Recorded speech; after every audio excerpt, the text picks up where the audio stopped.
யூடியூப்காரன்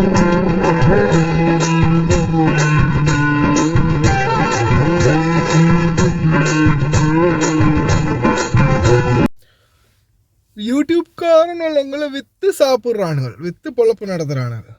ஆமாம், எங்களுக்கு வேறு பொழப்பு இல்லை. அஸ்ஸலாமு அலைக்கும் வரஹ்மத்துல்லாஹி வபரகாத்துஹு. அன்பான அனைத்து உறவுகளுக்கும் இனிய இரவு வணக்கம்.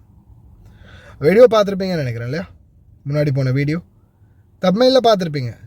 இப்படி அம்புக்குறி போட்டு காட்டியிருக்கேன் என்னத்தன்னு. கையில் ஒரு குழந்தைய வச்சுட்டு நான் அந்த வீடியோ கொஞ்சம் ஸ்லோ மோஷன் பண்ணியிருக்கிறேன். ஏன்னா அந்த பாட்டு வந்து ஒரு வேளை காப்பிரைட் ஆகலாம் அப்படின்றதால கொஞ்சம் ஸ்லோ மோஷன் பண்ணி வேறு வாய்ஸுக்கு மாற்றிருக்கிறேன்.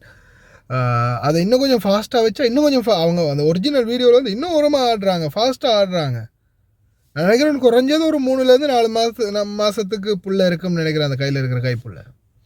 அதே மாதிரி இன்னும் நிறைய வீடியோ பண்ணியிருக்கிறாங்க. கோய்த கமல் பிரதரோட வீடியோவில் நான் பார்த்தேன். இன்னும் நிறைய வீடியோ அதே மாதிரி இதே அவங்க வந்து அந்த குழந்தைய வச்சுக்கிட்டு டான்ஸ் போட்டுருக்குறாங்க. இல்லை, நீங்களே சொல்லுங்கள் மக்களே, இந்த மாதிரியான தவறு செய்யும்போது இதை நாங்கள் வீடியோன்னு போட்டு தயவு செய்து இந்த மாதிரி பண்ணாதீங்க. இந்த மாதிரி பண்ணினீங்கன்னா கடைசியில் அது உங்களுக்கு ஆபத்தில் போய் முடியும், அவங்க பார்த்துட்டாங்கன்னா மிகப்பெரிய பிரச்சனை ஆகும் அப்படின்றத நாங்கள் சுட்டி காட்டினா அது நாங்கள் உங்களை விற்று பொழப்பு நடத்துறதுக்கு சமமாக? உங்களை விற்று பொழப்பு நடத்த வேண்டிய அவசியம் எங்களுக்கு இல்லை. ஒருத்தர், நான் எப்பயுமே சொல்கிறது தானே, 1000 பேரை காப்பாற்றணும்னா ஒருத்தங்களை பழி கொடுத்தாங்கன்னுண்டா அந்த ஒருத்தர் நானாக இருந்துட்டு போகிறேன்னு. அதே மாதிரி சில நேரங்களில் மற்றவங்களை காப்பாற்றணுமா இருந்தால் இப்படி ஒருத்தருடைய தவறை சுட்டி காட்டி தான் ஆகணும். அப்போ தான் மற்றவங்க இதை பார்த்தாவது திருந்துவாங்க. அதுதான் எங்களுடைய முக்கியமான ஒரு முயற்சி. அதுதான் இந்த சோஷியல் மீடியாவில் நாங்கள் முயற்சி பண்ணுறது அதுதான். இப்போ ஒரு வேலை கை தவறி புள்ள விழுந்துருச்சு. நல்லா பாதுகாக்கட்டும், இந்த மாதிரி ஆபத்து யாருக்கும் வந்துடக்கூடாது.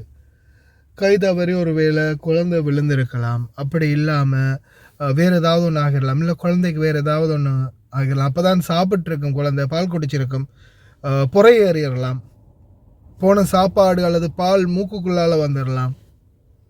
என்ன பண்ண முடியும் சொல்லுங்கள் பாப்போம்?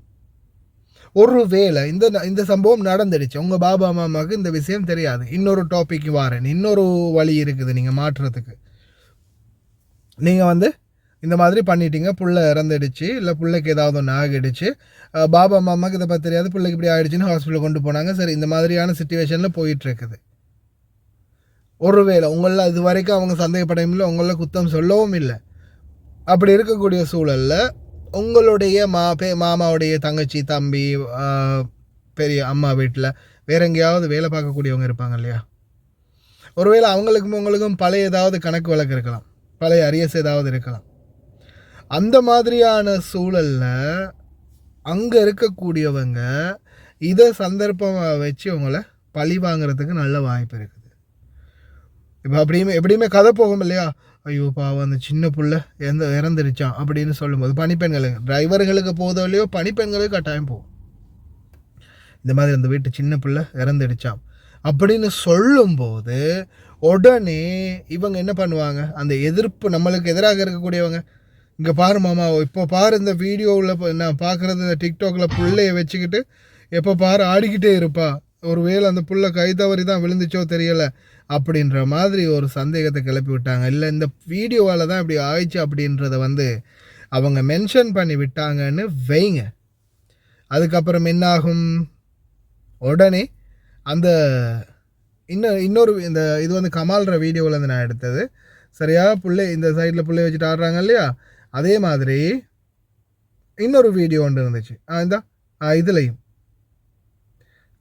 இதில் அந்த புள்ளை இருக்குது, பிள்ளைய வச்சுக்கிட்டு தான் ஆடுறாங்க, கையில் பிள்ளைய வச்சுக்கிட்டு தான் ஆடுறாங்க.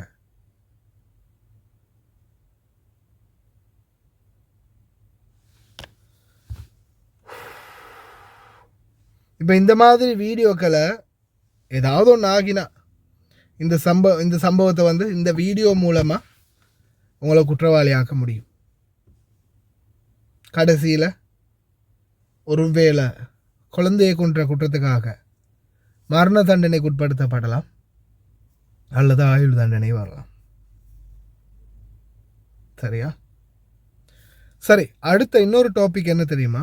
இப்போ ரீசெண்டாக ஃபேஹிலில் வச்சு கடைசி பேர் அந்த பீமா ஹோட்டல் இருக்கு இல்லையா, அதில் 2 பீமா வருது, எந்த பீமான்னு தெரியாது. ஃபாஹிலில் இருக்கிறது, ஹவாலியில் ஒன்று இருக்குது. அதில் பேரை நான் குழப்பிக்கொள்ள இயலாததால் அந்த பீமா ஹோட்டல் இருக்குது அந்த சிட்டி கிளினிக் பக்கத்தில்.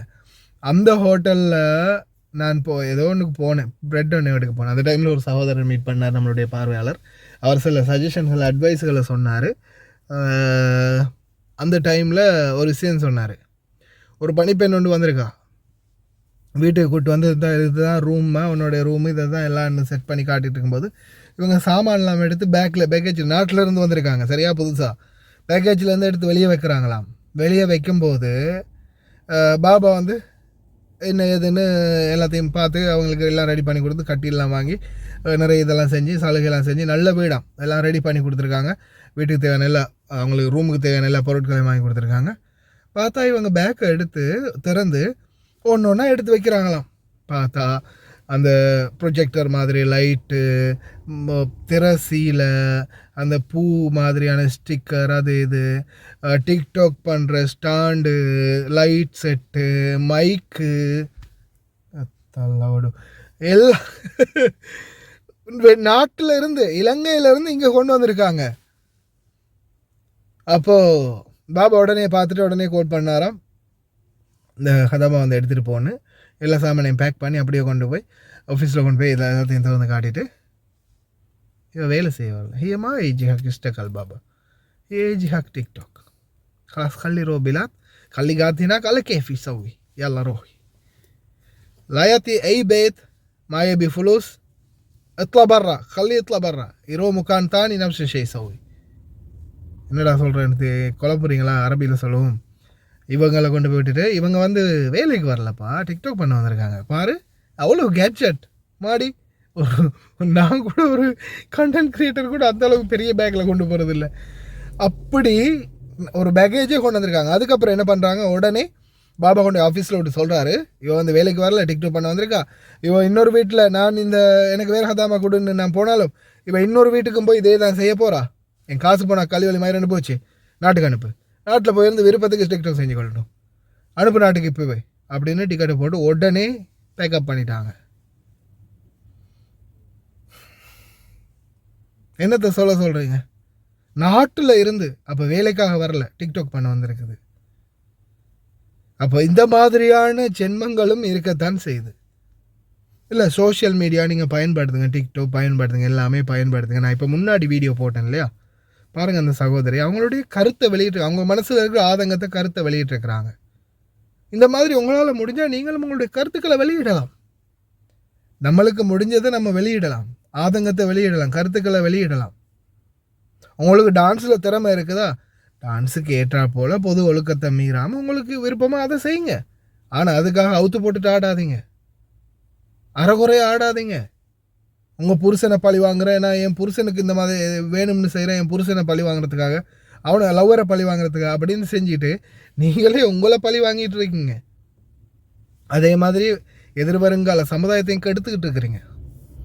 அதை கொஞ்சம் சிந்திச்சிங்கன்னா நல்லாயிருக்கும். சமூக ஊடகம் சமூக பயன்பாடு உண்மையிலேயே மனிதர்களுக்கு பல நல்ல செயல்முறைகள், நல்ல தேவைகள் இருக்குது, நல்ல தேவைப்பாடுகளுக்காக உபயோகப்படுத்த முடியும். ஆனால் அதை மிஸ்யூஸ் பண்ணும்போது தான் அதில் பிரச்சனை அதிகமாக வருது. சிந்திச்சு செயல்படுங்க. இந்த குழந்தைய வச்சு இந்த ஆட்டுறவங்களை பற்றி என்ன நினைக்கிறீங்க நீங்கள்? இது சரியாக அவங்க செய்கிறது? அவங்களுடைய சுதந்திரத்தை நாங்கள் பறிக்கிறோமா? இது அவங்களோட சுதந்திரமா? அவங்க சுதந்திரம்னா அவங்க தனியாக ஆடணும். பச்சை பிள்ளைய 4 மாதம் 3 மாதத்து பிள்ளைய கையில் வச்சுட்டு அந்த ஆட்டினா என்ன ஆகும் கடைசியில்? அல்லாஹ் கரீம். பார்த்து கவனமாக வேலை செய்யுங்க.